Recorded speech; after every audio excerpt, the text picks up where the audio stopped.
Rama Lama Lama Lama Lama Ding Dong, Rama Lama Lama Lama Lama Ding.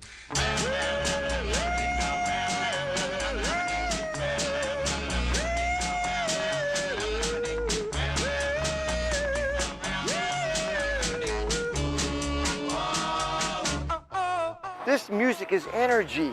This music is controlled emotion, and it takes you guys back to when you were 53 years ago. How old were you? 20 years old when you came down? 20 years old. Okay, so now you came down here.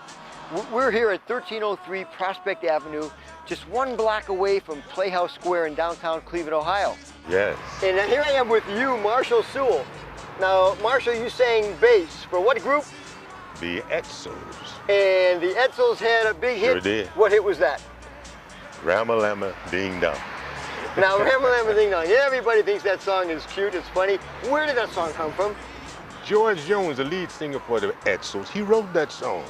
He said that he had a girlfriend by the name of Rama Lama Ding Dong. Did you ever meet Rama Lama Ding Dong? Never did. We didn't even know if she existed. Don't even know. But the song certainly did. It sure did. And he introduced the group to that song one night in his basement at a rehearsal. Absolutely, sure Now, did. in that group, who was there that night? Let me see now. Harry Green, his brother Larry Green, they were twins. Twin brothers, yeah. Mm-hmm. Jim Reynolds, George Jones Jr., and myself. And you sang bass. Absolutely. And that's you opening up that song. We all hear it when we hear Rama Lama Ding Dong. We hear your voice first. Yes. Tell me what that is. What do we hear you sing? Tell me.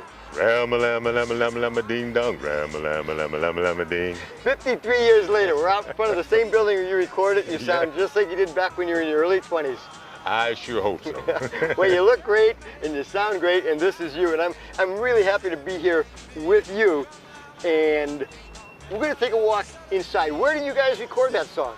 At Snyder's studio right there on the 4th floor. Up on the 4th floor? Absolutely. All right. I'm sure that after 53 years, when you guys got out of your car, how many guys came down here with you that day? What did you do? One car, one bus? What happened? No, we had about 3 cars to bring us down here because we had to bring the band down. You had your own band with you? Yes. Okay. Were these guys from your neighborhood, the guys from Campbell, Ohio? They were from Youngstown. They were from Youngstown. Now, did you grow up in Youngstown? I grew up in Campbell, Ohio. Now, where's Campbell? It's a little suburb south of Youngstown. And how many guys out of the Edsels lived in Campbell? All of them. Oh, so these were all your neighborhood buddies? Absolutely. You grew up with these guys? Sure did. So when you guys got on record, and when you guys were going to walk through that door to rock and roll history, you were all old buddies. Oh, yeah. So you were here to have a good time, but you were here to get serious. Serious business. Right. Recording. Right. This is what you guys love doing. You love singing? Yes, love it. And you didn't know 53 years ago that you'd still be singing on stage here in the year 2011. And loving every minute of it. And I love every second of watching you guys sing your great songs, particularly Rama Lama Ding Dong. Let's take a walk, buddy. Absolutely. Thanks.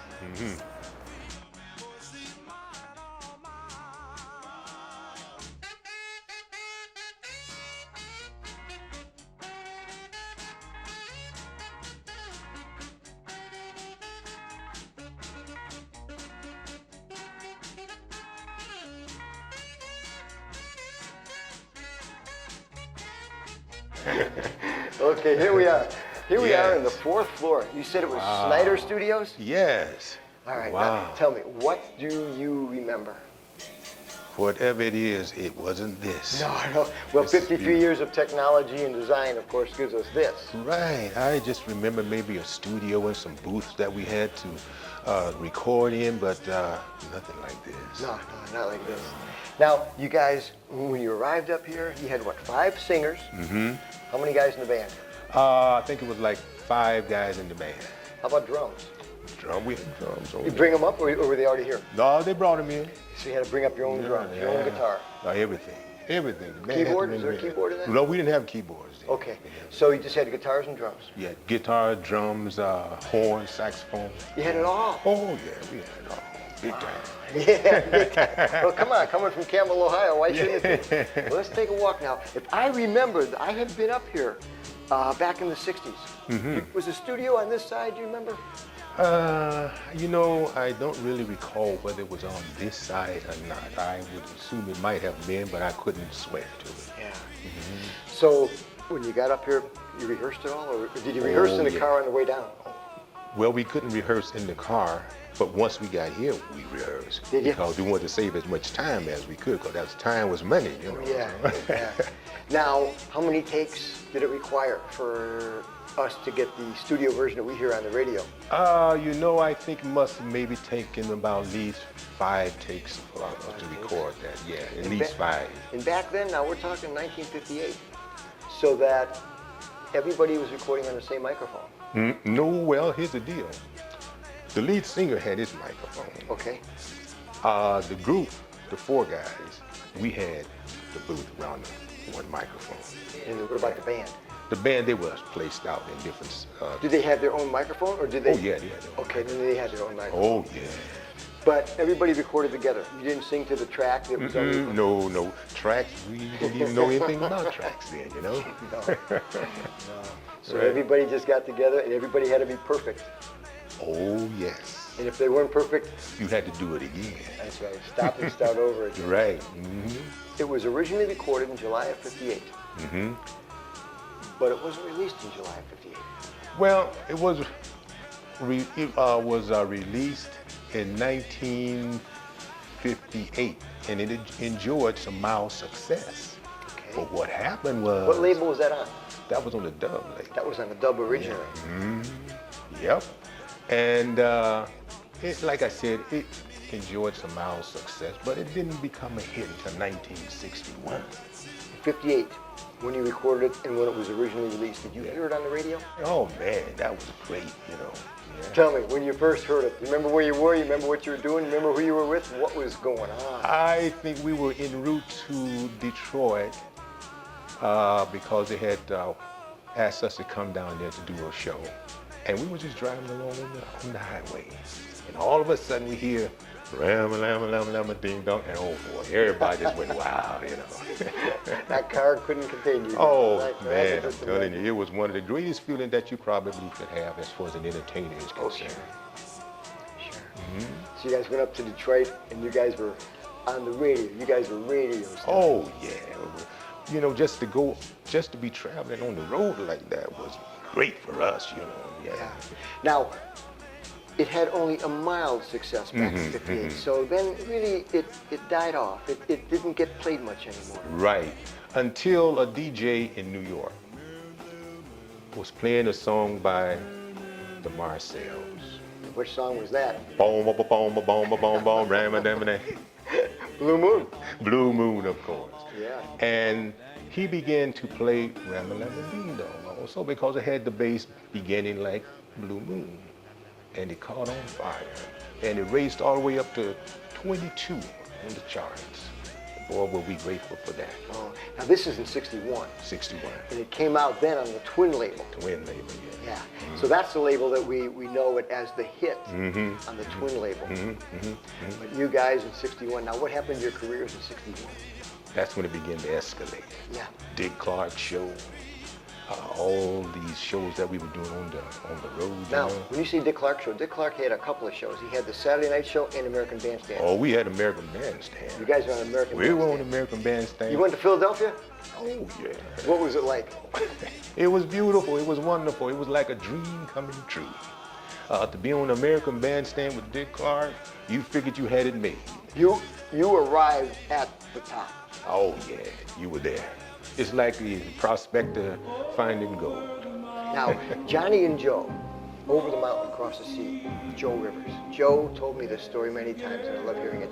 He was the first African-American artist on American Bandstand. Is that right? Yeah. I wasn't aware of that. Yeah, and he told me that he had dinner because of his song. Elvis invited him to Graceland for dinner before he went into the Army. Now, how did it feel, young men, African-American men from the thriving metropolis of Campbell, Ohio, how did it feel for you being on American Bandstand in Philadelphia and having the whole world watching? Well, you know, being on American Bandstand was like a dream coming true for us because we planned in our minds, you know, well, we're going to make all this kind of money. We're going to buy different beautiful homes for our moms and families and stuff like that, you know, and this was just the beginning. And this led to what? This led to This led Concerts? Concerts, yeah. Road We traveled touring? all over, yeah, traveled all over, having fun. And because we were much younger then, too, going from place to place, you didn't seem to get tired like maybe I get a little tired now, Well, you're over 30 now, right? Over 30, yeah, over Okay, 30. so that's understandable. Absolutely. In 1961, after the world opened up for you because of American Bandstand, where did you travel to? Oh, we went down in the South. We went Detroit, Chicago.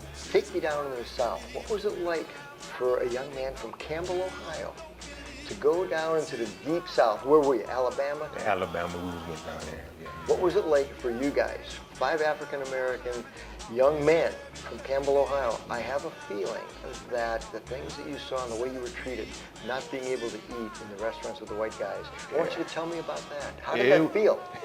It was a little difficult, a little frightening at times, too. Were you on a bus or driving in cars? We was in cars. In cars. Yeah. Most of the tours back then were still caravans. That's where Dick Clark got that Caravan of Stars name, because everybody was driving their own cars trying to keep up everybody together.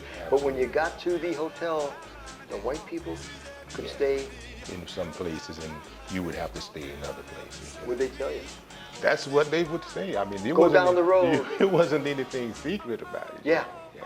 But wasn't it a shock to you, being from Campbell, Ohio, to be exposed to this? Well, it was different. Yeah. It was different. Let's put it that way. It was somewhat different. Yeah. When you stopped off, tried to go into a restaurant for a quick Well, snack. there were signs and stuff that you had to obey. Yeah. You didn't want any problem. Yeah. And you, being 1,000 miles from home, who needs a headache like that? Absolutely. So you just went along with it. Went along with the program. And when you got back home, back to Campbell, back to Youngstown, back to Northeast Ohio, or even up in Detroit, things were different. Oh, yeah. So that made you feel better getting back into your home ballpark. Sure, absolutely. Did you tell your friends what you were, even though you guys are musically at the top of the world, singing Rama Lama Ding Dong, to be treated like that down in the South, that was something that you had to tell the guys in the neighborhood about? Oh, yeah. You would tell the guys, your friends and some of your family and relatives and stuff like that, some of the things that occurred. Sometimes people are already aware of what's going on. And to tell them some of the things that we had to encounter was really not too much of a surprise. Well, maybe it wasn't a surprise because you were aware that it was occurring. But it never happened to you. Never happened to me. Go to the back. You can't walk through the front door. You can't sit here and eat at this counter system. Absolutely.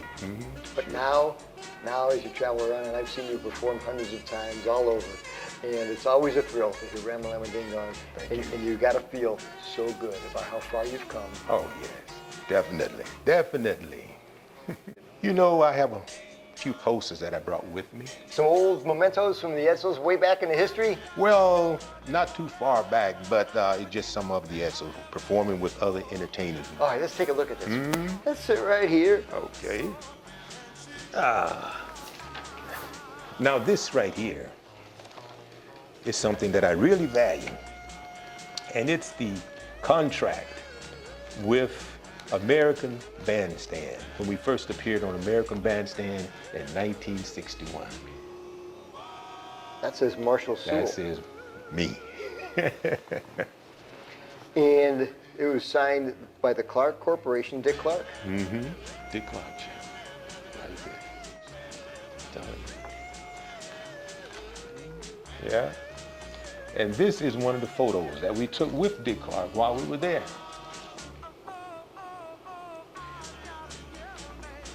Now, who's the tall guy on that side there? The tall guy is Marshall Sewell.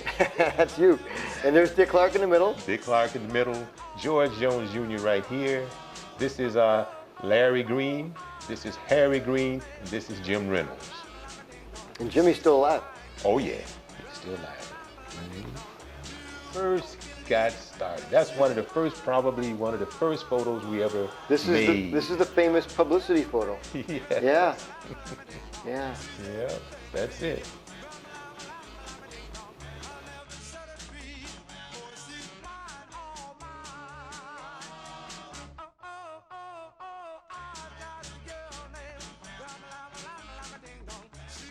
These two guys right here, Mr. Marshall Sewell and Mr. Jimmy Reynolds, are the two original guys who put the ram in the Rama Lama Ding Dong. Way back in 1816. He might not be here next year. What? All right, Mark.